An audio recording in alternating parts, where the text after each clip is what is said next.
करके बना। नाम क्या है तुम्हारा? ऐसा ढूंढ करके बना। वालिद का नाम क्या है? ये मेरे बेटे दोनों पीछे कहाँ आ रहे रहते हैं, हो? जल्दी नहीं उतर रहे थे। सिंधी कोर्ट हिले में सुस्ती अभी में पुलिस उतर ने रहे क्यों हैं, पकड़ा? ये बना अभी ढूंढ करके। ये पीछे टिक क्या लगा हुआ है, डकैतियाँ मैं करते हो?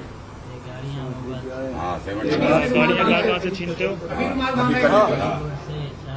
राजा इस कैमरे में उसका चेहरा नजर आ जाएगा। अभी जो है कितनी गाड़ियाँ छीनी है ये टोटल? बीच वाला पठान है मोटा, मैंने तो बोला पठान है ये। और जो तूने व्हाइट वीडियो निकाली है वो गाड़ी नहीं, वो कहाँ- बंदा कहाँ नहीं, से वो कोई छीनी? और जा रहा है काम पे। वीडियो ढूंढ करके बना। ये देख, हाँ, सही बना, जैसे सही बनाएगा थप्पड़ मार रहा है पीछे से। अच्छा, मेन रोड से जो वारदातों का टाइम होता है वो क्या टाइम होता है तुम्हारा? रात का। छीनी हुई जो बाइक है वो किसको देते हो? वो कहाँ रहता है? सिंधी कोर्ट में रहता है।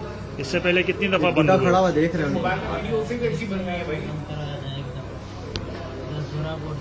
सुराकोट थाने में। कैमरा मार रहे थे इसको। तुम्हारा क्या नाम है? अकेला बैठा हुआ है वो पठान। वालिद का नाम क्या है? बख्शल खान। रहते कहाँ हो? अभी चलने दे तो अब्दुल्ला आएगा बाहर। सकीना सेंटर में। कितनी वारदातें की हैं तुमने?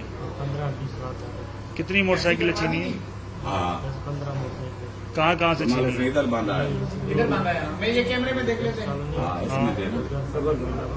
हाँ। अरे यहाँ उसकी बाइक और- नंबर प्लेट लगी हुई है यार। हाँ, गैंग में जो है टोटल कितने बंदे?